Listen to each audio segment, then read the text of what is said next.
सीधा रुख करेंगे जहां लोकसभा की कार्रवाई जारी है और इस दौरान अखिलेश यादव क्या कुछ कह रहे हैं बजट पर चर्चा के दौरान सुनवा देते हैं आपको। क्या खाएगा, कल के लिए क्या बचा पाएगा, ये किसानों के बड़े सवाल हैं। भाजपाई किसानों को लाभ नहीं पहुंचाना चाहते हैं, ये किसी और को लाभ पहुंचाना चाहते हैं। कुछ अदृश्य लोग हैं जिनको लाभ पहुंचाना चाहते हैं, क्योंकि इनका बजट, जो बजट बनाते हैं, वो आम जनता का ना उसमें जिक्र है ना फिक्र रहती है। और अगर फिक्र होती उनको तो किसान की खाद समय पर मिल जाती, उनको बीज समय पर मिल जाता, सस्ती बिजली उपलब्ध हो जाती, सिंचाई मुफ्त हो जाती थी। और मुझे याद है सभापति महोदय, समाजवादी सरकार में हम लोगों ने किसानों की सिंचाई मुफ्त करने के भी फैसले लिए हैं। कीटनाशक दवाइयां कितनी महंगी हैं और सरकार ने किसानों को अपने हाल पे छोड़ दिया। मंडियों पे कहीं कोई खरीद नहीं है, और अगर खरीद हुई है तो सरकार बताए कि धान, आलू या गेहूं की खरीद में तो मिल जाती है उसको कीमत, लेकिन धान और आलू जैसी फसलों पर कोई सरकार कीमत नहीं दे पा रही है। महंगाई बेतहाशा बढ़ने पर भी इस बजट में जनता को टैक्स में न छूट देना टैक्स शोषण है। अमीरों के काम, कारोबार और घूमने फिरने पर 10 तरह की छूटें दी गई हैं, लेकिन बेकारी, बेरोजगारी से जूझ रहे लोगों की उम्मीदों की थाली खाली है। मध्यम वर्ग अपने आप को ठगा महसूस कर रहा है। शोषित, वंचित, गरीब व्यक्ति जहां था वैसे भी नीचे जाता दिख रहा है। इस बजट ने उसके चादर में पैबंद लगाने की जगह उसे और चिथड़ा कर दिया है, क्योंकि सामाजिक सुरक्षा केवल शब्दों की औपचारिकता रह गई है। किसान, मजदूर, श्रमिक, कारोबारी, छोटा दुकानदार अपने लिए मिली राहत को दूरबीन से देखकर ढूंढ रहा है। और इसीलिए भाजपा का हर बजट 1/20 का बजट मानते हैं, क्योंकि वो 5% लोगों के लिए ही होता है। अच्छे बजट की होती हैं 3 पहचान: गरीब की तरक्की, खुशहाली और मुस्कान। शायद इस बजट ने तीनों चीजों को छीनने का काम किया गरीबों से। दूसरा विषय, स्वास्थ्य को लेकर के बहुत हमारा गरीब समय समय पर परेशान रहता है। स्वास्थ्य को लेकर के जो ठोस कदम सरकार को उठाने चाहिए, वो सभापति महोदय सरकार नहीं उठाती दिख रही है। और जितना भी स्वास्थ्य सेवाएं हैं वो ठप होती चली जा रही हैं। मैं उत्तर प्रदेश की बता सकता हूं। मुझे याद है सभापति महोदय, पहला जो भारत सरकार और प्रदेश सरकार को मिलकर के पहला हॉस्पिटल, मेडिकल कॉलेज शाहजहांपुर का बना था, जिस समय भारतीय जनता पार्टी के उस समय के स्वास्थ्य मंत्री और मैंने मिलकर के उसका उद्घाटन किया था। उसके बाद जो प्रचार में तो ये बहुत आगे हैं। प्रचार में तो ये कहते हैं कि हर डिस्ट्रिक्ट में हर हॉस्पिटल, हर डिस्ट्रिक्ट में एक हॉस्पिटल या मेडिकल कॉलेज, लेकिन सच्चाई तो ये है कि इन हॉस्पिटलों में इलाज नहीं है, दवाई नहीं है, ऑपरेशन के लिए कहाँ जाना पड़ता है, भटकना पड़ता है। और जिस तरीके से अभी जिन लोगों ने इंश्योरेंस या LIC में किस्त दी होगी, वो जानते होंगे कि महंगाई कम नहीं हुई है, महंगाई बढ़ी है, किस्तें बढ़ गई हैं।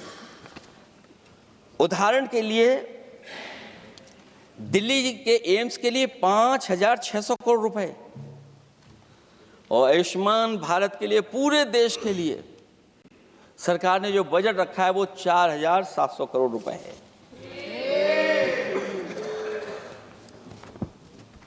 सुनते हैं पहले उपवन में हर ऋतु में बहार गाती थी, कलियों का तो कहना ही क्या, मिट्टी में खुशबू आती थी। क्या? ये भी ज्ञात हमें उपवन में कुछ ऐसे भौरे आए थे, सारा चमन कर दिया मरघट, अपने साथ जहर लाए थे। लेकिन अगर चमन वाले ही भौरों के रंग ढंग अपनाएं, माली तुम ही फैसला कर दो हम किसको दोषी ठहराएं। सभापति महोदय, मैं उत्तर प्रदेश से आता हूं, जहां पर प्रधान संसदीय क्षेत्र है। राजमाता पूजनीय अहिल्याबाई होलकर जी, उनकी मूर्ति थी, उसको बुलडोजर से तोड़वा दिया। सभापति महोदय, कोई कल्पना कर सकता है एक मणिकर्णिका घाट जो हमारी पौराणिक पहचान रही, सदियों से हमारी विरासत की पहचान रही, सनातनी काशी की विरासत रही, वहां पे इनकी सरकार ने प्रधान संसदीय क्षेत्र में बुलडोजर चला करके हमारी पूजनीय अहिल्याबाई होलकर की मूर्ति को इन्होंने तोड़ने का काम किया। और सभापति महोदय, केवल एक मूर्ति नहीं, वहां पर अगर हम गिनती करेंगे, एक नहीं, दो नहीं, तीन नहीं, चार नहीं, पांच नहीं, छह नहीं, सात नहीं, लगभग 100 मंदिरों को तोड़ने का काम इसी सरकार में हुआ है। केवल मंदिर नहीं तोड़े गए सभापति महोदय, एक antique bell donated by Nepal नरेश, जो घंटा बजता था, सभापति महोदय, जो घंटा बजता था, नेपाल नरेश जिन्होंने गिफ्ट किया था, वो घंटा भी लापता है।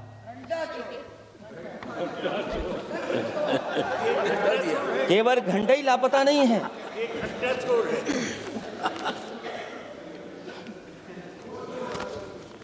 सभापति महोदय, नमामि गंगा को लेकर के हमारे कानों में अभी भी वो बातें गूंजती हैं कि माँ गंगा ने मुझे बुलाया है। क्या बात, पिछले 11 साल से माँ गंगा ने बुलाया ही नहीं किसी को। माँ गंगा बह रही हैं, जो उसके पैरामीटर्स हैं, जिस पैरामीटर्स को हर दिन नापा जाता है, उसमें डिसॉल्व ऑक्सीजन, सीओडी, बीओडी और तमाम पैरामीटर्स, आज किस हालत में है माँ गंगा। कोई कह रहा था कि अब गंगा बहकर के दूर तक जाएंगी, लेकिन शायद वो ये नहीं जानते होंगे कभी कभी उल्टी गंगा भी बहती है। जब उल्टी बहेगी तो यूपी के आते आते आप बाहर हो जाएंगे। सभापति महोदय, नमामि गंगा, मां गंगा में जुड़ने वाली नदियां, वरना नदी को एक संरक्षण कैसे हो, ब्यूटिफिकेशन कैसे हो, रिवर फ्रंट कैसे बने, उसकी शुरुआत की थी।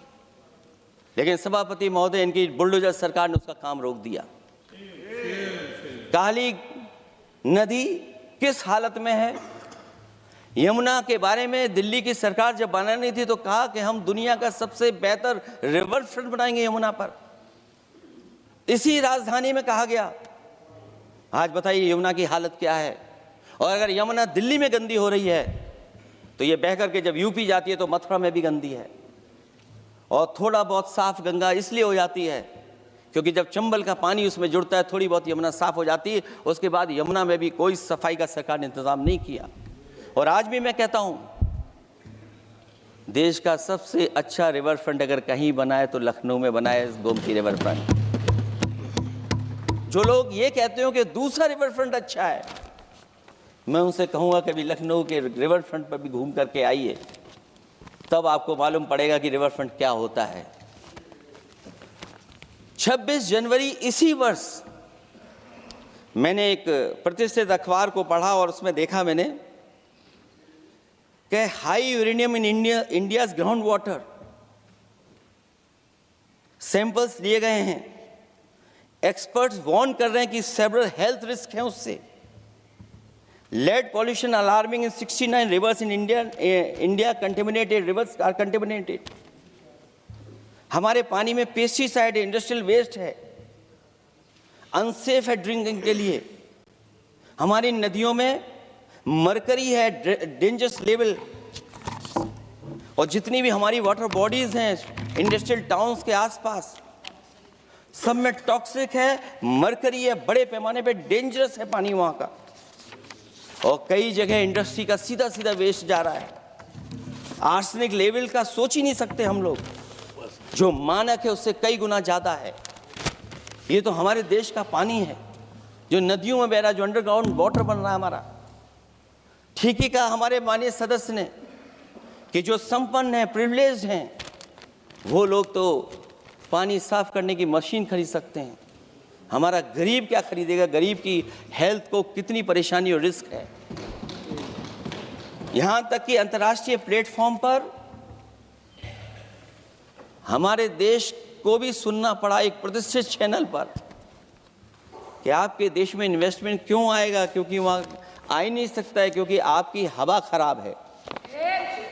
सोचिए, देश का पानी खराब हो, और ये मैं नहीं कह रहा हूँ, पानी खराब सरकार को मालूम है, नहीं मालूम है, लेकिन जो प्राइवेट कंपनियां हैं जिनको अपना पानी बेचना है, तो वो बता रही हैं कि आपके भारत के पानी में क्या क्या है। और ये बात गलत है तो सरकार ऐसी कंपनियों पर प्रतिबंध क्यों नहीं लगाते हैं कि इस तरह अपनी कंपनियों का सामान बेचने के लिए झूठा प्रचार कर रही हैं।